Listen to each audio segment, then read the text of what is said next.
हम लोग श्रीमद् भगवद गीता के प्रथम अध्याय के प्रथम श्लोक को देखेंगे। इसको वैसे तो पूरा गीता हम एक बार पढ़ा चुके हैं, लेकिन इस बार इच्छा हो रही है कि अन्वय भी दें। और श्रीपाद बलदेव विद्याभूषण जी की टीका है गीता भूषण, और मैं इसको पहले समझा दे रहा हूँ कि कई बार लोग समझ नहीं पाते ये हैं कौन। श्रील बलदेव विद्याभूषण पाद महान गौड़ीय वैष्णव आचार्य थे। ये श्रील विश्वनाथ चक्रवर्ती ठाकुर जी के शिक्षा से डिसाइपल थे, और इनकी ही टीका आप स्वयं देखेंगे कि प्रभुपाद जी ने 90% फॉलो करी है। तो इससे लाभ ये होगा कि जब इनकी टीका पढ़ लेंगे तो प्रभुपाद जी की टीका में प्रभुपाद वो बात क्यों कह रहे हैं वो और अच्छे से समझ में आएगा। ये हमारा उद्देश्य रहेगा। और शैली जो है वो जैसे अब तक हमारी भागवत पढ़ाई रहा हूँ उस तरह से पढ़ने का प्रयास करेंगे। स्पीड क्लास की तेज़ रहेगी, जहाँ कुछ नहीं समझ में आएगा वो मैं समझाऊंगा। लेकिन इस बार अन्वय भी देखेंगे जैसे हम लोग भागवत में देख रहे थे। तो लेट्स स्टार्ट। हाँ उसमें भी है, लेकिन इसमें अन्वय नहीं था, तो इस पर अन्वय दोबारा पढ़ने में कोई दिक्कत है गीता? नहीं, ठीक नहीं कर रहा हूँ मैं जानबूझ के, क्योंकि वो विश्वनाथ चक्रवर्ती ठाकुर जी की टीका थोड़ी सी अलग डायरेक्शन में चली जाएगी तो भक्त लोग समझ नहीं पाएंगे कि क्या है, फिर वो देखिए हाँ दिक्कत होगी। अच्छा अभी आज पहली क्लास में तो समझा दे रहा हूँ कि बलदेव विद्याभूषण पाद किस प्रकार से गीता को एनालिसिस किए हैं। वो कह रहे हैं कि जो पहले 6 अध्याय हैं वह सनिष्ठ भक्त के बारे में बता रहे हैं। दैट मीन्स कर्म योगा, ज्ञान योगा एंड अष्टांग योगा, फिर भक्ति योगा। सनिष्ठ भक्त मतलब जो वर्णाश्रम पे श्रद्धा रखता है और भक्ति भी करता है कि इसके द्वारा मेरी शुद्धि होगी, उसकी निष्ठा वर्णाश्रम पर भी है। और उसके एक दूसरा जो 7 से लेकर के 12 अध्याय है वह बलदेव विद्याभूषण पाद के अनुसार भक्ति का वर्णन कर रहे हैं, और वो उनके बारे में वर्णन होता है परिनिष्ठ भक्त के बारे में, जिस जो वर्णाश्रम का पालन कर रहा है लेकिन उसकी विश्वास भगवान की भक्ति पे। और आगे के अध्याय में फिर निरपेक्ष भक्तों का वर्णन है, और 18 अध्याय पूरा कंक्लूजन है संसार, इस प्रकार से। तो इस दृष्टि से आपको समझना होगा। तो और उसको जहाँ पे प्रभुपाद जी जहाँ पे भी कर्म योग आएगा उसको प्रभुपाद सीधे भक्ति बता दे रहे हैं, और वही हमको ग्रहण करेंगे। हम उसको बार बार मैपिंग करते चलेंगे। यहाँ कर्म योग करने के लिए नहीं बैठे या कर्म योग सिखाने के लिए भी नहीं बैठे, उद्देश्य भक्ति योग करना ही है। तो लेकिन जैसे उन्होंने एक्सप्लेन किया उसको हम बता दे रहे हैं पहले से मोटा मोटा, बाकी आएगा तो समझाऊंगा। तो अब चलिए शुरू करते हैं। मेरे पीछे बोलिए, माइक पे बोलिएगा। धृतराष्ट्र उवाच धृतराष्ट्र उवाच धर्म क्षेत्रे कुरुक्षेत्रे धर्मक्षेत्रे कुरुक्षेत्रे संवेतायुयुत्सवः समवेतायुत्सवः मामकाः पाण्डवाश्चैव मामकाः पाण्डवाश्चैव किमकुर्वत संजय किमकुर्वत संजय धर्मक्षेत्रे कुरुक्षेत्रे धर्मक्षेत्रे कुरुक्षेत्रे संवेतायुयुत्सवः समवेतायुत्सवः मामकाः पाण्डवाश्चैव मामकाः पाण्डवाश्चैव किमकुर्वत संजय किमकुर्वत संजय धर्मक्षेत्रे कुरुक्षेत्रे संवेतायुयुत्सवः धर्मक्षेत्रे कुरुक्षेत्रे समवेतायुत्सवः मामकाः पाण्डवाश्चैव किमकुर्वत संजय मामकाः पाण्डवाश्चैव किमकुर्वत संजयः धर्मक्षेत्रे कुरुक्षेत्रे धर्मक्षेत्रे कुरुक्षेत्रे समवेतायुत्सवः समवेतायुयुत्सवः मामकाः पाण्डवाश्चैव मामकाः पाण्डवाश्चैव किमकुर्वत संजय किमकुर्वत संजय। Okay let's start. शब्द अनुवाद देखिए। धृतराष्ट्र ने कहा, हे संजय, धर्म भूमि कुरुक्षेत्र में युद्ध की इच्छा से एकत्र हुए मेरे तथा पांडु के पुत्रों ने क्या किया। मेरे तथा पांडु के पुत्रों ने क्या किया। काफ़ी इंटरेस्टिंग कॉन्शियसनेस है। राजा के लिए सब कुछ प्रजा होनी चाहिए, प्रजा मतलब बिल्कुल बच्चे जैसा होना चाहिए सबको, लेकिन यहाँ अपने भाई के पुत्रों से भी वैर भाव कर रहे हैं, इसलिए कह रहे हैं मेरे और पांडु के पुत्रों से, जबकि दोनों ही कुरुवंशी हैं। अन्वय देखिए। धृतराष्ट्र वाचा बड़ा आसान है, क्या होगा इसका अर्थ? धृतराष्ट्र ने कहा, ठीक है, just to bring you keep you awake. Sanjay, हे संजय, धर्म क्षेत्रे कुरुक्षेत्रे, कुरुक्षेत्र का विशेषण है धर्म क्षेत्र। क्षेत्र मतलब क्या होता है? खेत। तो कहीं अफीम का खेत है तो मतलब वहां पे आम नहीं उगता है, तो धर्म क्षेत्र मतलब जहां धर्म ही उगता है, और वो उसका नाम क्या है? कुरुक्षेत्र। उसकी व्याख्या की टीका में आएगी क्यों इसको धर्म क्षेत्र कहा जाता है। युयुत्सवः युद्ध के लिए या युद्ध की इच्छा से समवेता एकत्रित हुए, मामकः च पांडवा दुर्योधन आदि मेरे पुत्रों और पांडवा युधिष्ठिर आदि पांडु पुत्रों ने, एवं मतलब निश्चय ही उसके बाद, किम अकुर्वत क्या किया। मैं समझता हूं अब तो संस्कृत में आप लोग पारंगत हो गए होंगे, नहीं लेकिन गीता के लोग समझ में आते होंगे। धर्म क्षेत्रे कुरुक्षेत्रे, धर्म क्षेत्र कुरुक्षेत्र में समवेता युत्सभा युद्ध की इच्छा से एकत्रित हुए, मामकः पांडवश्च मेरे और पांडव के पुत्र, किम अकुर्वत संजय हे संजय उन्होंने क्या किया। ठीक है, गीता भूषण टीका। श्रील व्यासदेव भगवत गीता के प्रथम अध्याय में उन घटनाओं को प्रकट कर रहे हैं जिनका संबंध भगवान कृष्ण और अर्जुन के संवाद से है जो युद्ध के पहले हुआ, मतलब युद्ध की शुरुआत से पहले हुआ। इस कथा का उद्देश्य भगवान कृष्ण और अर्जुन के संवाद का गुणगान करना है। किस कथा का? 27 श्लोकों तक यह वर्णन है इस अध्याय के, ये जानते हुए कि भगवान कृष्ण अर्जुन के साथ सारथी रूप में हैं। धृतराष्ट्र को अपने पुत्रों की विजय के संबंध में संदेह हुआ, इसलिए उसने संजय से प्रश्न किया। वस्तुतः ऋषि वैशंपायन जन्मेजय को यह सब वृत्तांत सुना रहे हैं। ये आपको पता होना चाहिए, महाभारत जन्मेजय जी को सुनाई गई थी। युद्ध की इच्छा से कुरुक्षेत्र में एकत्र हुए मेरे पुत्रों और पांडवों ने क्या किया। आप पहले ही कह चुके हैं, ये मान के लीजिए उन्होंने पूछा संजय को, अब संजय पूछें, आप पहले ही कह चुके हैं कि वे युद्ध करने के लिए इकट्ठे हुए, इसलिए वे निश्चित युद्ध करेंगे। आपका यह पूछने से क्या अभिप्राय है कि उन्होंने क्या किया। जैसे अभी मैं पूछूं कि आप लोगों ने 9 बजे जाकर कृष्णा हॉल में क्या किया, तो कहे हम लोग लूडो खेल के आए। क्या ये प्रश्न का उत्तर संगत बनेगा? नहीं। भूखा भक्त बाघ बराबर भूखा साधु अब 9 बजे जाके कृष्ण हॉल में क्या करेगा? प्रसाद खाएगा। तो यह पूछना कि कृष्ण हॉल में जाकर क्या किया, ये कोई अजीब सी बात है। तो उसके पीछे क्या अभिप्राय है, बहुत गंभीर अभिप्राय, उसको देखिएगा। क्योंकि ये अब धृतराष्ट्र जी बोल रहे हैं मतलब ये टीका में इस प्रकार से रखा गया है, क्योंकि यह युद्ध कुरुक्षेत्र में होने जा रहा है जो कि एक धर्म क्षेत्र है। श्रुतियों में ऐसा कहा गया है कि यद अनुकुरुक्षेत्रम देवानाम देवयजनम सर्वेशाम भूतानाम ब्रह्म संदनम। कुरुक्षेत्र देवताओं के लिए या देवतुल्य मनुष्यों के द्वारा यज्ञों का स्थान है। ये एक अर्थ समझेंगे कि देवता भी वहां यज्ञ करने आते थे, या जो देवताओं के समान पुण्यात्मा मनुष्य वो वहां पर यज्ञ करने आते थे।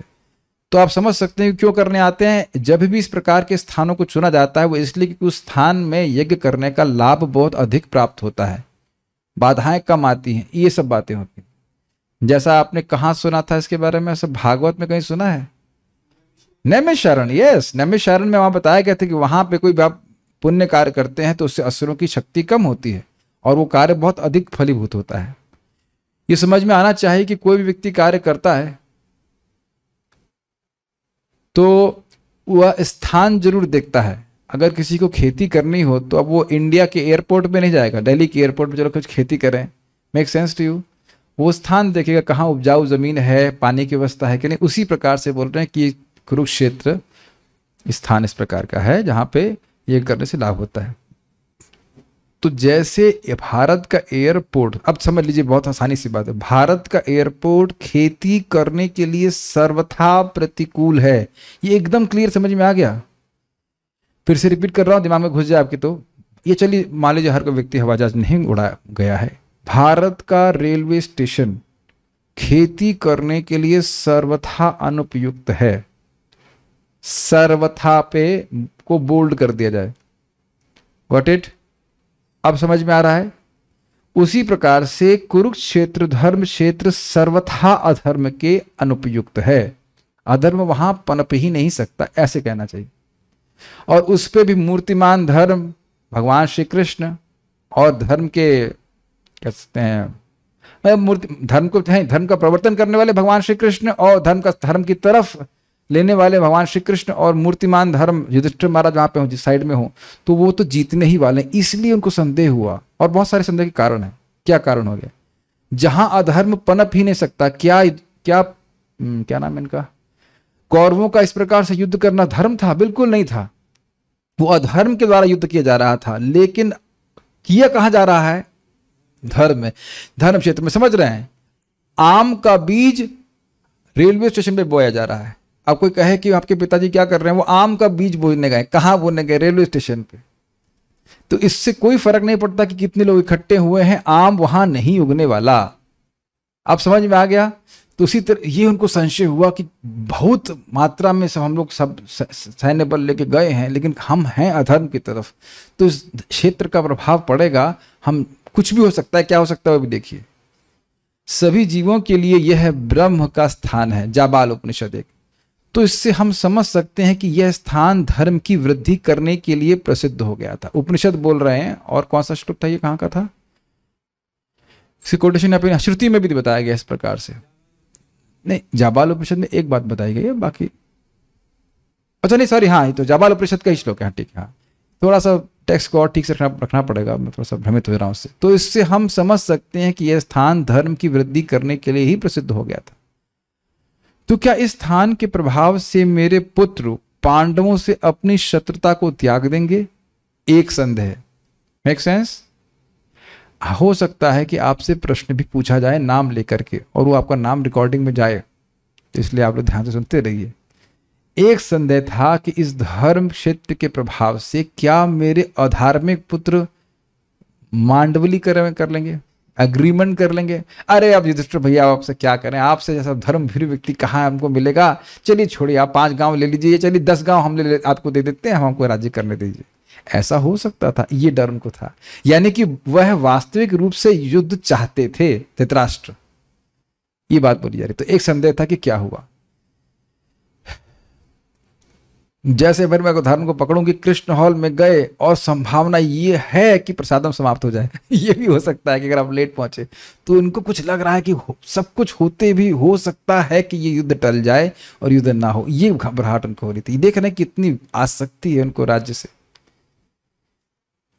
और राज्य पांडवों को दे देंगे। ठीक है, तो एक संभावना क्या है धर्म क्षेत्र से, कि ये लोग अधर्म की भावना को त्याग करके धर्म की भावना से ग्रसित हो सकते हैं।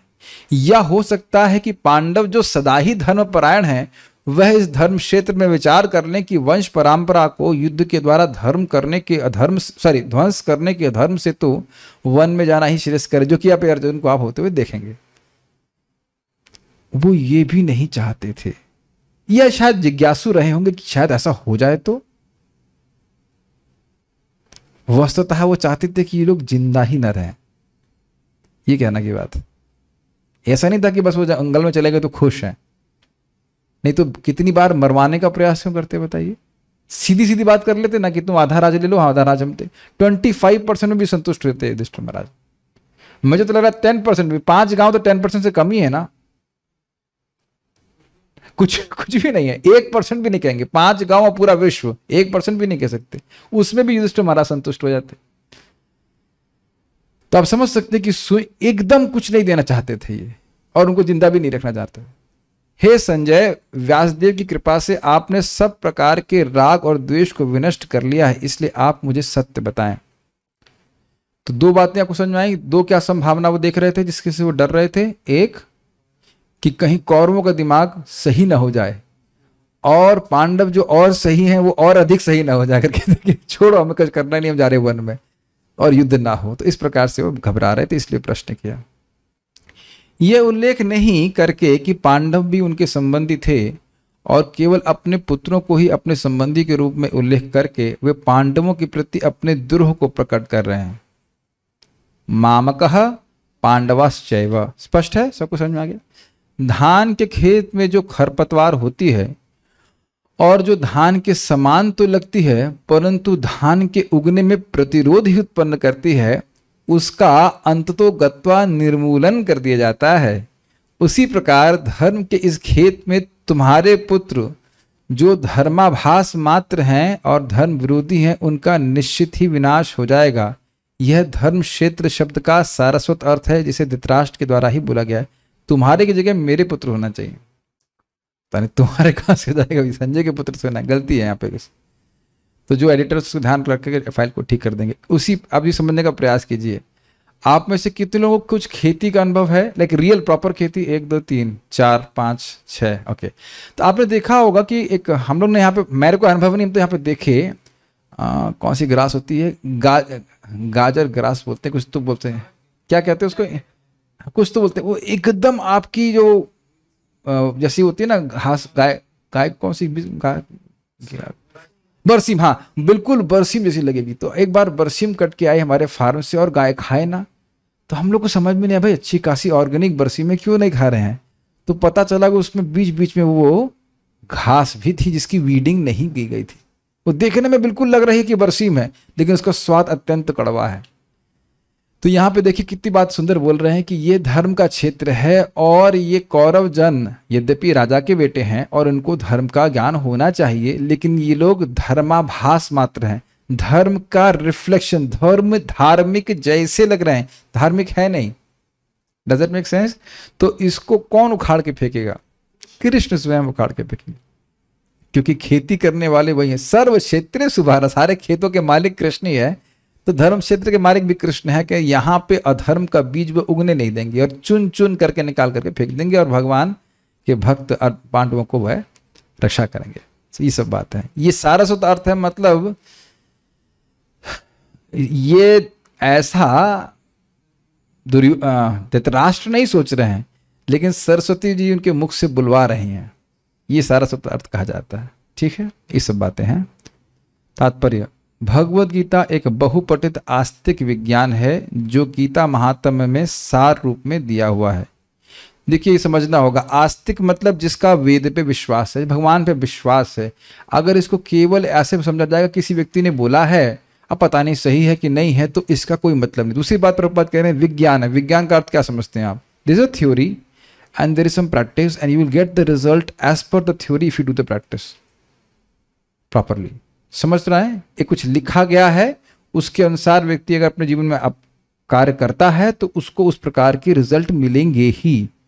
एक छोटा सा उदाहरण आपको दूंगा। गीता में आगे भगवान कहते हैं कि जो व्यक्ति उनको सभी यज्ञों का स्वामी मानता है, दोक्ताराम यज्ञ तपसाम सर्वलोक महेश्वरम सुरदम सर्वभूतानाम ज्ञात्वा शांति मृच्छति, सभी यज्ञों का भोक्ता मानता है, सभी लोगों का स्वामी मानता है, सबका सूरज मानता है, तो वो व्यक्ति शांति प्राप्त करता है। इसका अर्थ क्या है? इसके अलावा जो कोई इसमें से तीनों में से एक भी पॉइंट किसी ने गायब कर दिया तो उसको शांति प्राप्त नहीं हो सकती। इस प्रकार से विज्ञान है। आप जानते हो ना केमिकल रिएक्शन होते हैं, उसमें आप कहीं भाई पानी की जगह चलो तेल मिला दें इसमें, तो ऐसा नहीं होता है। अरे तो एक जैसे तो लग रहा है देखने में, नहीं होता है। टू द टी समझते हैं, इंग्लिश में एक एक्सप्रेशन है, to the T, you have to follow to the T. Exact जैसा है वैसा ही इसका पालन करेंगे, तभी व्यक्ति को वही रिजल्ट मिलेगा जो प्रॉमिस्ड है। तो ये विज्ञान है, ये कोई भावना मात्र नहीं है, कोई एक विश्वास मात्र नहीं है कि इस पे काम करेगा उस पे नहीं करेगा, ऐसा नहीं। बहुत अच्छी बात प्रभुपाद बता रहे हैं, ये विज्ञान है और इसकी पढ़ाई होनी चाहिए पूरा बुद्धि के संग। ठीक है, और आपको बता दूं अभी भगवान इस बात को बोलते ही हैं कि जो व्यक्ति भगवद गीता को पढ़ता है वह बुद्धि के द्वारा मेरी पूजा करता है। लास्ट में बताते हैं इस बात।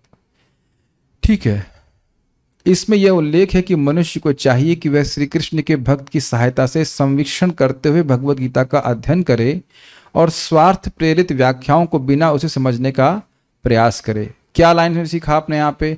भक्तों के संग में जिनको भगवान पे विश्वास है, भगवान पे ये विश्वास है कि भगवान बोल रहे हैं, भगवान की भक्ति में आगे बढ़ना चाहते हैं, उनके संग में सीखना चाहिए। और स्वार्थ प्रेरक का मतलब समझ रहे हैं, अपना उल्लू सीधा करने के लिए वे गीता का उपयोग करते हैं। प्रभुपाद जी कहते हैं तुमको अगर लिखना है तो अपनी गीता स्वयं क्यों नहीं लिखते हो, तुम भगवद गीता का नाम क्यों लेते हो? यूट्यूब पे एक व्यक्ति कमेंट किया कि भगवान को विराट रूप देने की शक्ति शिव जी ने दी है।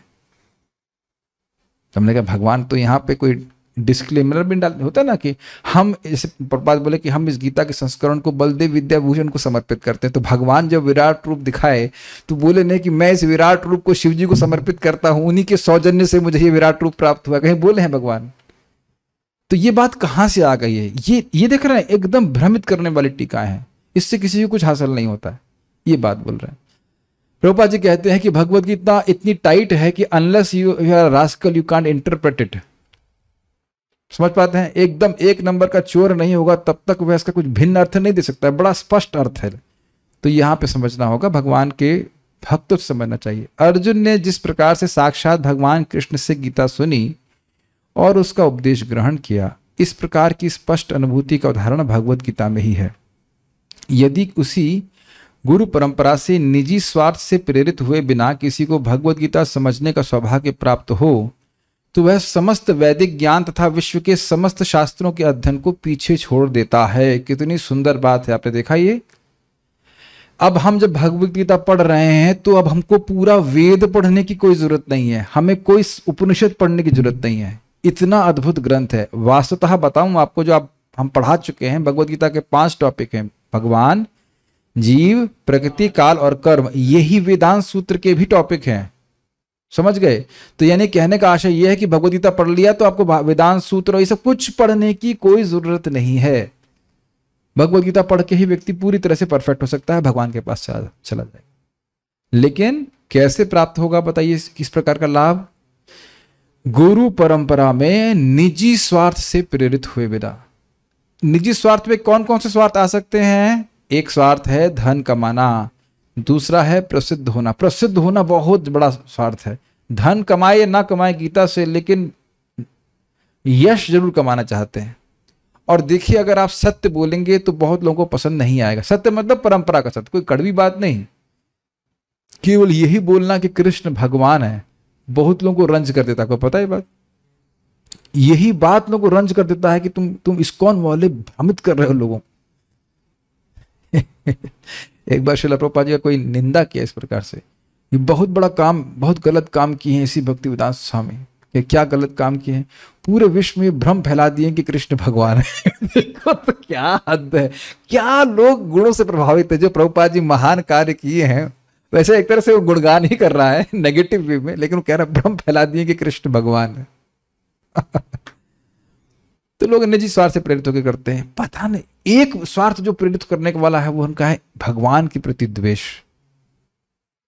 भगवान को भगवान के रूप में स्थापित नहीं करना चाहते।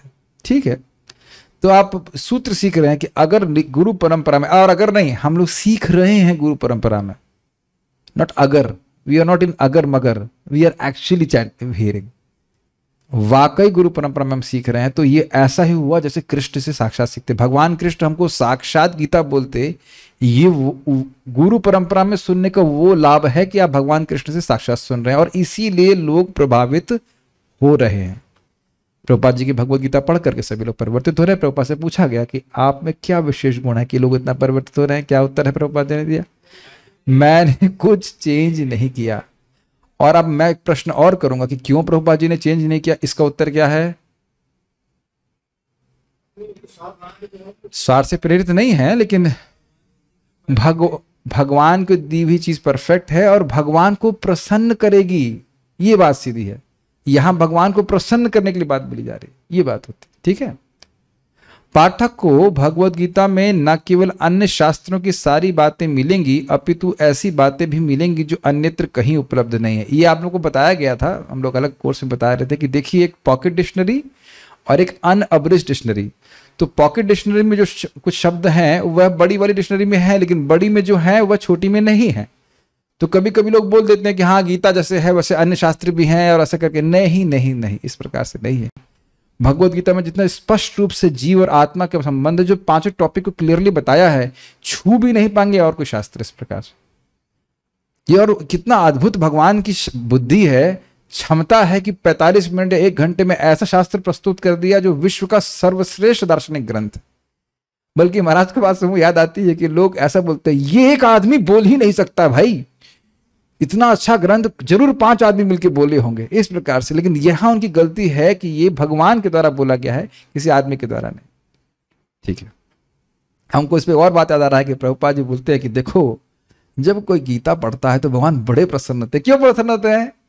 अरे कोई नहीं पढ़ रहा है, my dear condition soul is somehow the reading this Bhagavad Gita. तो हमें पूरा विश्वास होना चाहिए कि Krishna is supremely happy with discussing Bhagavad Gita. यही गीता का विशिष्ट मानदंड है। क्या विशिष्ट मानदंड है? आपको इससे बाहर जाने की जरूरत नहीं है। एक को शास्त्रम देवकी पुत्र गीतम, एक ही शास्त्र चाहिए, क्या? देवकी पुत्र का गीत। ये देवकी पुत्र कौन है? भगवान कृष्ण, ठीक है। उनका ही गीत, उनका गाया हुआ, वो अपने आप में पर्याप्त है जीव की अविद्या को नष्ट करने के लिए। श्रील बलदेव विद्याभूषण अपने भगवद गीता के इंट्रोडक्शन में कहते हैं कि हम सब लोग, वही प्रपात इंक्लूड भी किए, कि अविद्या एक बाघिनी की तरह है।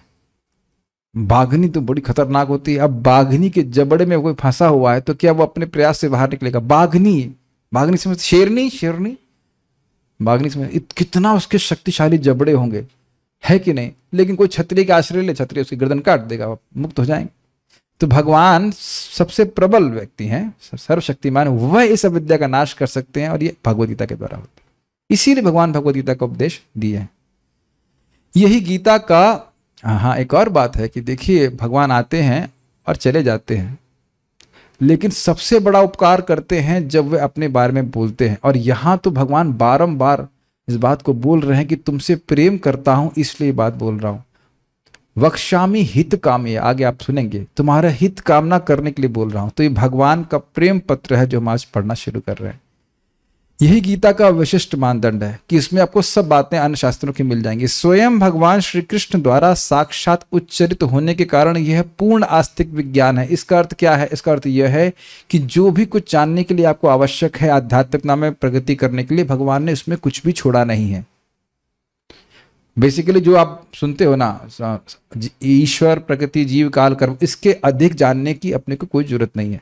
इससे इस ठीक ठीक समझ में आ जाए, व्यक्ति को भगवान का ज्ञान हो जाएगा, भगवान के पास चल जाएगा। फाइन।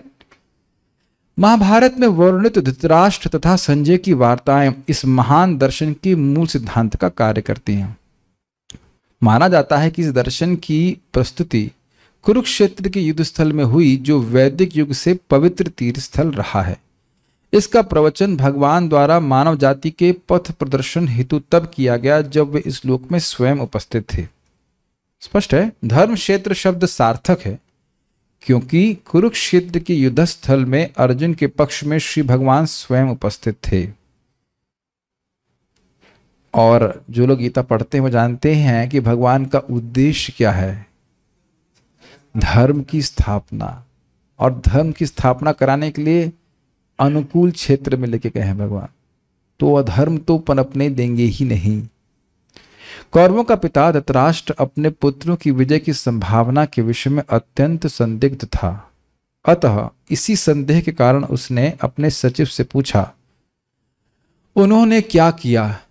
एक बात ध्यान देनी होगी कि वह संदिग्ध था, मतलब अत्यधिक अपने पुत्रों की विजय चाहता था। वह निष्पक्ष नहीं था। राजा के रूप से निष्पक्ष होना चाहिए, लेकिन उसको आसक्ति अत्यधिक थी। इस कारण से वो डर के रूप में प्रकट हो रहा था। आपने कभी देखा है कि आप लोग एग्जाम देने जाते हो और माता जी लोग को धुकधुकी होती है? आपकी माँ लोग को धुकधुकी नहीं होती? बच्चे का एग्जाम कैसे जाएगा? अपने बच्चे का। मैं समझ पा रहे हैं मैं क्या कह रहा हूं? दूसरों के बच्चे कितने एग्जाम दे रहे से कोई चिंता हो रही माता जी को? अरे बेटा मुंह मीठा करके जाओ, खिलाए दही मीठा। आप नहीं करते हैं? हमारे यहाँ बहुत चलता था, वो मीठा पेड़ा और दही खा के चले जाओ, एग्जाम अच्छा हो जाएगा। अपने बच्चों को खिला रहे हैं, दुनिया के सारे बच्चों को नहीं खिला रहे हैं। तो माँ कहा कहने का आशय यही है, ममता है अपने बच्चों से, और वो चाहते हैं कि उनके बच्चे ही जीते, यद्यपि वो जानते हैं कि वो धर्म की तरफ है। इसीलिए उनको संदेह हो रहा है कि इस धर्म क्षेत्र में मेरे बच्चे जीतने वाले शायद ना हो। ये बात है। वह आश्वस्त था कि उसके पुत्र तथा उसके छोटे भाई पांडु के पुत्र कुरुक्षेत्र की युद्ध भूमि में निर्णयात्मक संग्राम के लिए एकत्र हुए हैं। आर पार की लड़ाई है, तो तुम जाओगे जान से या हम जाएंगे, इस प्रकार का निर्णय होने वाला था। फिर भी उसकी जिज्ञासा सार्थक है। वह नहीं चाहता था कि भाइयों में कोई समझौता हो, अतः वह युद्ध भूमि में अपने पुत्रों की नियति यानी भावी भाग्य के विषय में आश्वस्त होना चाह रहा था। यदि इस युद्ध को कुरुक्षेत्र में लड़ा जाना था, जिसका उल्लेख वेदों में स्वर्ग के निवासियों के लिए भी तीर्थ स्थल के रूप में हुआ है, अतः धृतराष्ट्र अत्यंत भयभीत था कि इस पवित्र स्थल का युद्ध के परिणाम पर ना जाने कैसा प्रभाव पड़े। हम लोग बात ध्यान नहीं दी, प्रभुपाद कितना सुंदर तरह से समझा रहे हैं। देवताओं के लिए जो पवित्र है, अब वो स्थान कितना पवित्र होगा। Think about that. देवतागण कभी झूठ नहीं बोलते, कितना मुश्किल है, कभी भी नहीं बोलते। कभी नहीं बोलते मतलब कभी झूठ नहीं बोलते। लास्ट टाइम हमने झूठ कब बोला था? डोंट हैव टू टेल, लेकिन किसी दिन ऐसा हुआ है कि एक दिन हम झूठ ना बोले हो जाता है, कभी कभी गलती से हो जाता तो अलग बात है, नहीं तो थोड़ा बहुत अनजान झूठ निकलता ही है। रजोगुण तमोगुण का प्रभाव है। देवता लोग सतोगुण में रहते हैं और उनके लिए धरती का एक स्थल जो पवित्र हो, तो कितना वो धर्म के अनुकूल होगा आप विचार कर लीजिए। उसे भली भांति ज्ञात था कि इसका प्रभाव अर्जुन तथा पांडु के अन्य पुत्रों पर अत्यंत अनुकूल पड़ेगा, क्योंकि स्वभाव से वे सभी पुण्यात्मा थे। ये चीज को आप लोग थोड़ा अप्रिशिएट करने का प्रयास कीजिए। क्या आपने ऐसे लोगों को देखा है कि ऐसा तो वो भक्ति में बिल्कुल नहीं है, लेकिन वृंदावन आकर के उनका मन बदल जाता है? बहुत से लोग ऐसे हैं जिनका भगवान की भक्ति से कोई मतलब नहीं है, लेकिन यहाँ आए, मंदिर को देखा, भक्तों को देखा, कीर्तन देखते हैं, तो उस स्थान का ऐसा प्रभाव होता है कि वो प्रीष्ट हो जाते हैं। हाँ भाई, उनको विश्वास हो जाता है कि भगवान है। जैसे कोई व्यक्ति अच्छा हो और वो बुरे स्थान में चला जाए तो वह भी प्रीष्ट हो जाता है, वह भी गलत कार्य करने लग जाता है। बहुत अच्छा एक बात बता रहे थे महाराज, कई बार कोट करते हैं, स्थानम प्रभावम न बलम, स्थानम प्रधानम न बलम प्रधानम। स्थान का बड़ा प्रभाव होता है, बल का प्रभाव नहीं होता है। थोड़ा उदाहरण देते हैं, कैसे देखिए। एक बार शिव जी के सामने गरुड़ जी थे, और जो गरुड़ जी को देख करके शिव जी के गले में जो सर्प था वो फुफकार मार रहा था, फू फू कर रहा था। तब गरुड़ जी बोलते हैं कि तुम शिव जी के गले में हो तो बहुत फुफकार मार रहे हो, अब बाहर होते तो बताता तुमको। तो फिर वहां बोलते कि स्थानम प्रधानम न बलम प्रधान, तुम्हारा बल कुछ नहीं है, लेकिन जिस स्थान पे बैठे हो उसका प्रभाव हो जाता है। तो अब शिव जी गले में है तो जो सर्प है वो भी फू फू करेगा, तो यहाँ पे गरुड़ जी को कर सकता है। तो यही बात बोली जा रही है कि ये जो धर्म क्षेत्र है इसका प्रभाव धार्मिक लोगों के प्रति होगा और अधार्मिक लोगों पर भी अपना प्रभाव दिखा देगा कि उनकी मति अनुकूल हो सकती है। इट कैन हैपन, तो ये देखा जाता है। ओके, संजय श्री व्यास का शिष्य था, अतः उनकी कृपा से संजय धृतराष्ट्र के कक्ष में बैठे बैठे कुरुक्षेत्र के युद्ध स्थल का दर्शन कर सकता था। ये विज्ञान सूक्ष्म है, जो यहां से भी बैठे बैठे आप लोग दर्शन कर रहे हैं कि नहीं कर रहे हैं। मैं भगवत गीता बोल रहा हूं भक्तों को, सामने जो मेरे बैठे हैं, और आप लोग तो वीडियो भी देख रहे हैं, और ऐसे ही संजय भी देख सकते हैं। जब आप लोग देख सकते हैं तो संजय क्यों नहीं देख सकते? क्या ये एक विज्ञान नहीं है? अच्छा, ये बता दीजिए हमारे डिवोटीज कि किसी को समझ में आ रहा है कि जूम ऑपरेट कैसे हो रहा है? नो, लेकिन ये जूम वालों की कृपा है, जो भी टेक्नोलॉजी की कृपा है कि हम इसका उपयोग कर रहे हैं, तो कृपा ही है ना। उसी प्रकार से वेदव्यास जी ने कृपा किया संजय जी को कि आप युद्ध स्थल के स्थानों का दर्शन कर सकते हैं, जो भी कार्य हो रहा है उसको, जहां कुछ भी हो रहा है और उसको देख करके रिलेट कर सकते हैं। अब ऐसी ऐसी बातें लोग करते हैं। हमसे पूछ रहे थे भक्त लोग, भागवतम में ये घटना हो रही थी, ये व्यासदेव जी को कैसे पता चला? अरे भाई, जिनकी कृपा से संजय दूर बैठे देख सकते हैं तो व्यासदेव जी को नहीं मालूम कर सकते? वो त्रिकालज्ञ हैं। स्विच इट ऑफ, ठीक है। तो इस प्रकार से देख रहे थे, इसलिए धृतराष्ट्र ने उससे युद्ध स्थल की स्थिति के विषय में पूछा। पांडव तथा धृतराष्ट्र के पुत्र दोनों ही एक वंश संबंधित थे। एक बात हम छोड़ दिए, टीका में बताया गया था कि आप सत्य बोलिए, मतलब जो देख रहे हैं वो बोलिए। ये इनका पूरा विश्वास था कि घुमा फिरा के नहीं बोलेंगे। धृतराष्ट्र को दुख लगेगा, इस कारण से कोई बात छुपाएंगे नहीं संजय। हम पॉइंट भूल गए, तो यहाँ बताना होगा कि इनके व्यास के पुत्र, व्यास के शिष्य हैं और उनको शक्ति मिली है, और जैसा हो रहा है उसको यथावत रिले करेंगे। रिले करेंगे। हाँ, ठीक है। पांडव तथा धृतराष्ट्र के पुत्र दोनों ही एक वंश से संबंधित हैं, किंतु यहाँ पर धृतराष्ट्र के वाक्य से उसके मनोभाव प्रकट होते हैं। उसने जानबूझकर अपने पुत्रों को कुरु कहा और पांडु के पुत्रों को वंश के उत्तराधिकार से विलग कर दिया। ये ध्यान दिया कितना? अब देखो, बहुत ध्यान से सुनना पड़ेगा प्रभुपाद जी के तात्पर्य। कितना सुंदर बात प्रभुपाद जी बोल रहे हैं।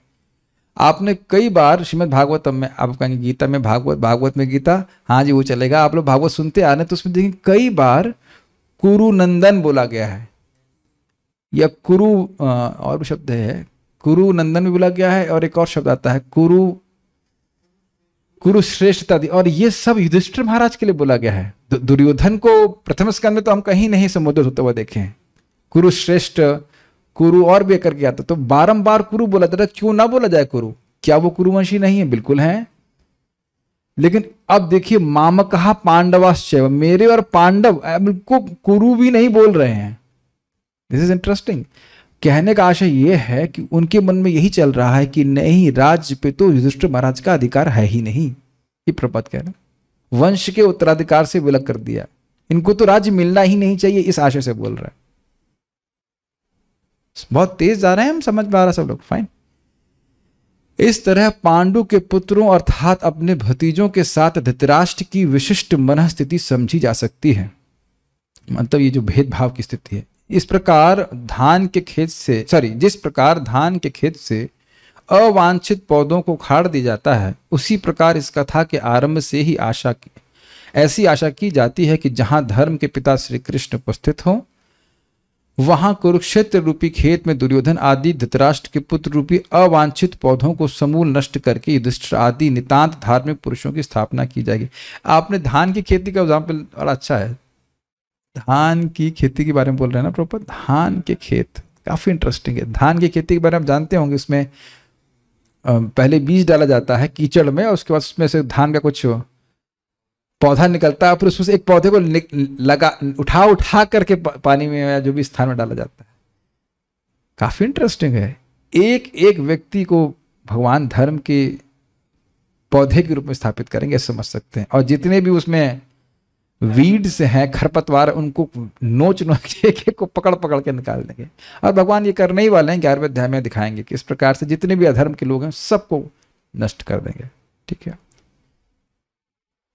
कोई भी उदाहरण काफी से विचार किया सकता है। धान, कैन यू फील दैट? धान समझ रहे हैं, चावल के इसमें से निकालते हैं, फिर लगाते हैं, बड़ा ध्यान, बड़ी मेहनत करते हैं। तो भगवान बड़ी मेहनत करके धर्म की स्थापना करने वाले हैं। ठीक है, यहां धर्म क्षेत्र तथा कुरुक्षेत्र शब्दों की उनकी ऐतिहासिक तथा वैदिक महत्ता के अतिरिक्त यही सार्थकता है। समझ में आया? ऐतिहासिक और वैदिक महत्ता क्या थी कि यह धर्म का क्षेत्र है, यहाँ पे यज्ञ देवता लोगों के लिए भी द्वारा करणीय है। और ये सार्थकता क्या है कि ये धर्म क्षेत्र है, इसमें धर्म की ही खेती होगी, अधर्म के पक्षियों का नाश हो जाएगा। So will stop here. If there are any questions I will take up. Arjun ने गीता सुनी और अर्जुन भक्त बन गए, और वही धृतराष्ट्र गीता सुनकर भक्त क्यों नहीं बने?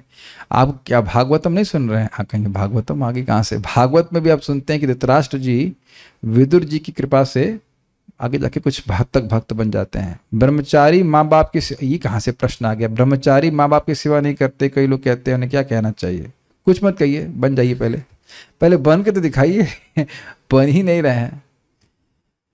ठीक है, ये सब प्रश्न यहाँ पे नहीं करेंगे। ठीक है, और कोई प्रश्न नहीं है।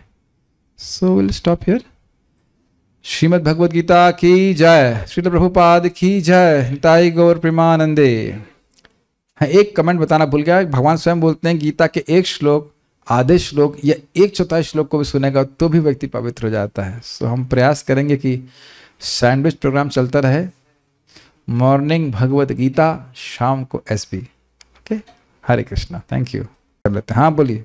जैसे कि इसमें हम देख रहे हैं कि ये उद्देश्य है कि अधर्म जो सपोर्ट करे लोग, उनका भगवान विनाश करेंगे और धर्म की स्थापना करेंगे। हाँ, तो ऐसा तो देखा गया, इसमें धर्म के साइड से भी लोग मरे हैं, सारे पांडवों को छोड़ के सब मरे हैं। तो फिर इसको हम कैसे समझें?